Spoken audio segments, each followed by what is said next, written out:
Vamos continuar hoje vendo a segunda visão profética de Daniel, a segunda das visões que ele teve, e eu quero saudar todos vocês com a graça e a paz do nosso Senhor Jesus Cristo nesta segunda-feira, dia 25 de novembro, e desejar a todos vocês que tenham um dia abençoadíssimo também em nome de Jesus.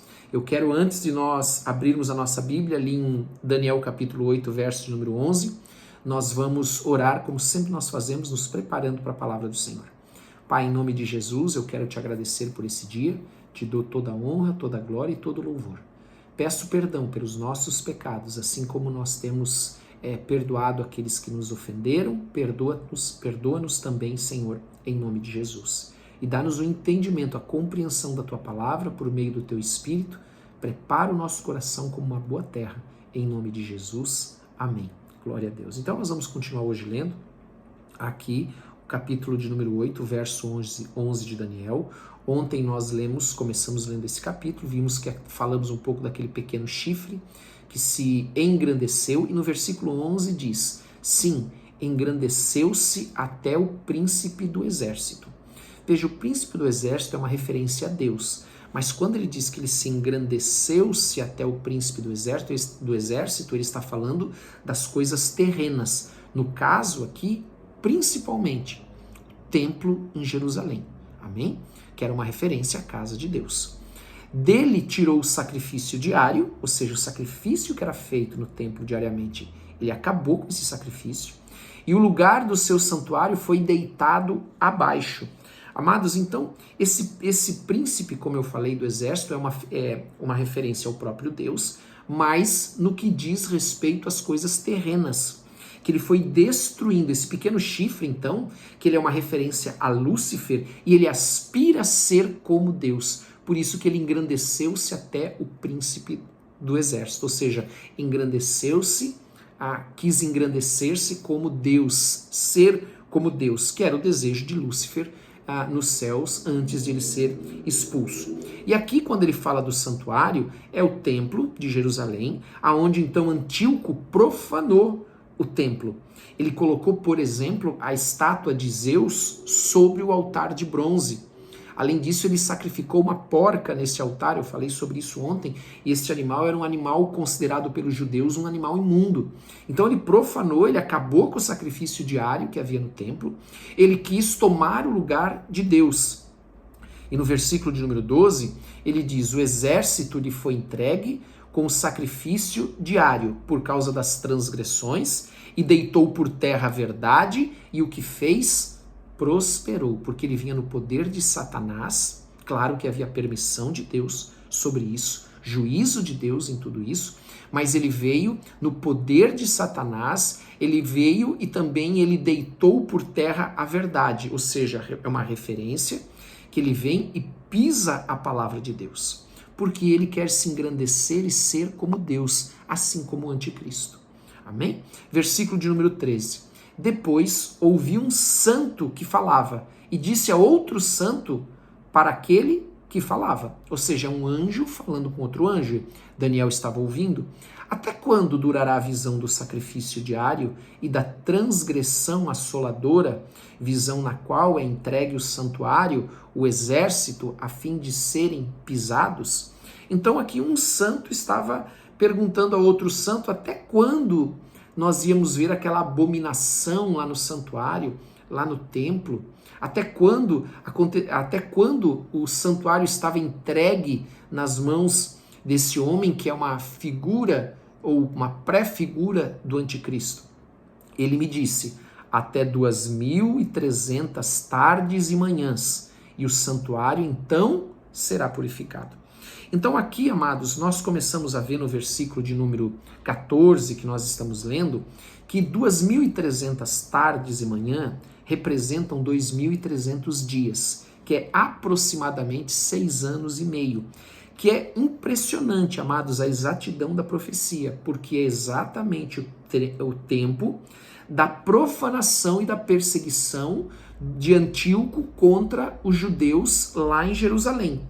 Antíoco, ele impõe essa, como foi dito aqui, essa transgressão, onde o santuário é entregue para ele ali, desde 6 de setembro de 171 até 25 de dezembro de 165, 164, que é antes de Cristo, claro. Então, a exatidão da profecia é extraordinária. Foram exatamente 2.300 dias.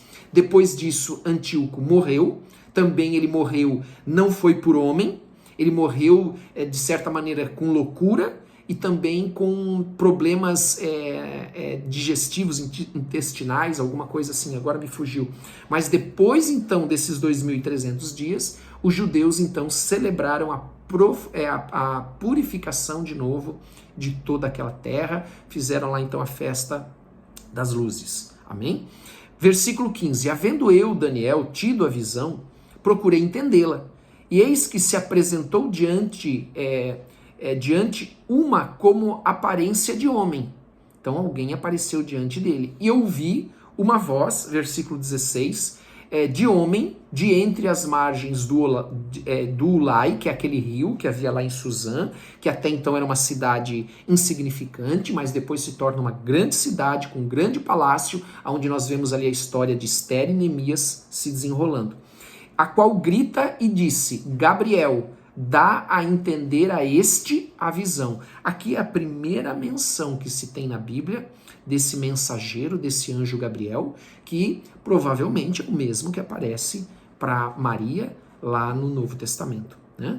Veio, pois, versículo 17, para perto de onde eu estava. Então este mensageiro Gabriel, anjo, ao chegar ele, fiquei amedrontado e prostrei-me com o rosto em terra, mas ele me disse: entende, filho do homem, pois esta visão se refere ao tempo do fim.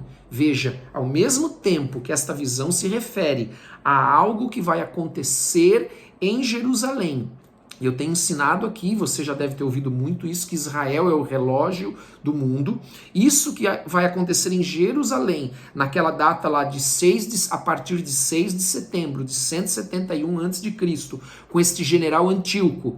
Isso também é uma referência profética ao tempo do fim. Amém? Ao final dos tempos. Versículo 18. Falava ele comigo quando caí sem sentidos, rosto em terra.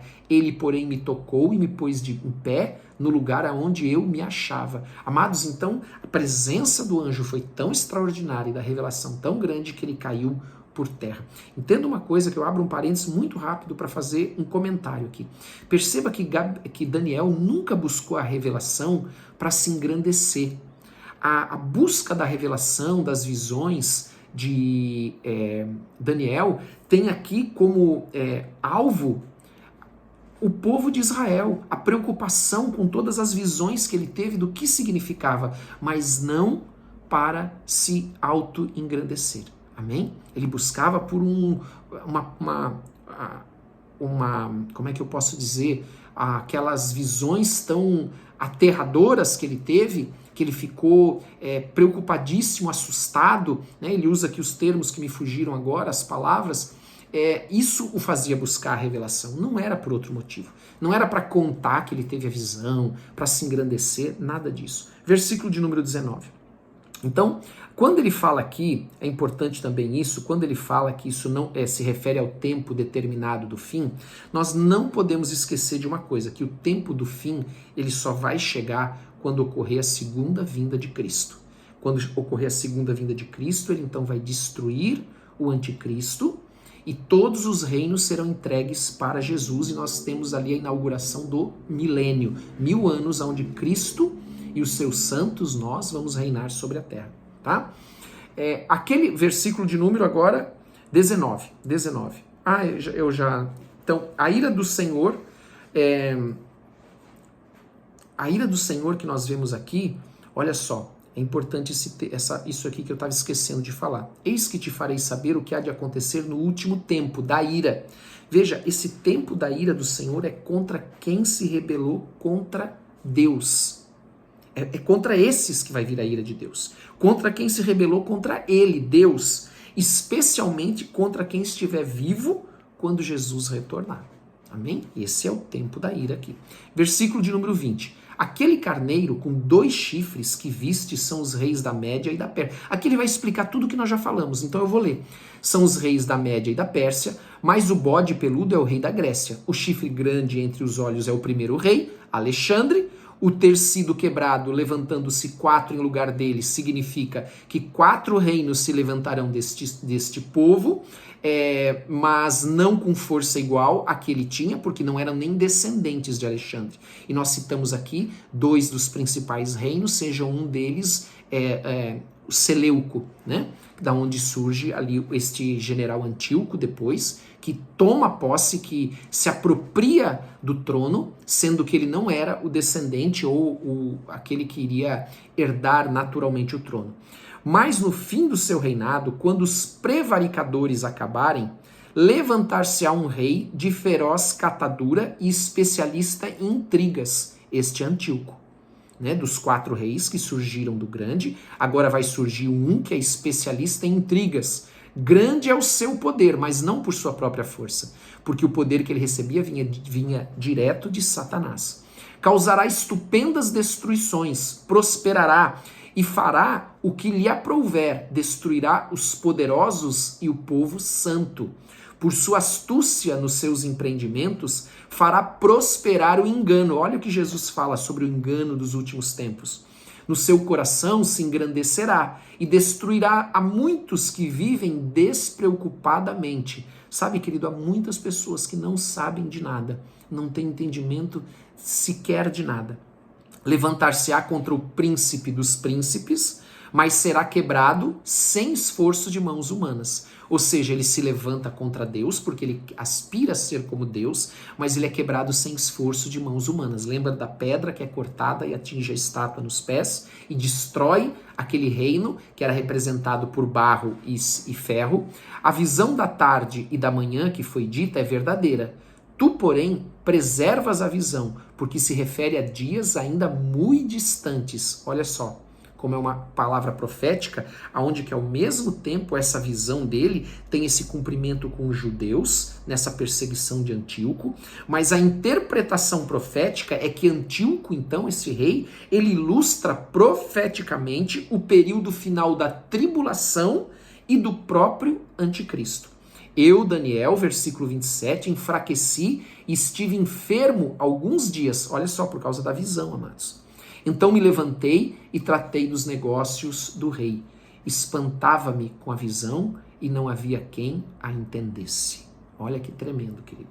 Vamos orar aqui, terminamos aqui. Vamos amanhã ler o capítulo 9, onde nós vamos começar a falar das 70 semanas de Daniel. Ou seja, vamos nos aprofundar um pouquinho mais nesta visão e no que vai acontecer nos últimos tempos. Quero convidar você a orar. Pai, em nome de Jesus, nós te agradecemos por esse dia, pedimos a tua bênção e a tua graça, pedimos que o Senhor abençoe a todos nós, as nossas famílias, as nossas casas, com paz, com saúde, com proteção. Abençoa o trabalho do teu povo, faz o teu povo prosperar em tudo aquilo que ele fizer e que a tua bênção possa ser derramada sobre cada um. Abre os céus e dá ordem aos teus anjos a nosso respeito. Em nome de Jesus Cristo. Nós te louvamos e te agradecemos de todo o nosso coração e te damos toda a honra e glória em nome de Jesus. Amém e amém. Deixa eu falar algo para você então. Eu quero lembrar que daqui a pouco tem o devocional com a pastora Ana, de 7 horas, depois nós temos 19h30 grupo de crescimento e às 21h30 oração da noite ao vivo também.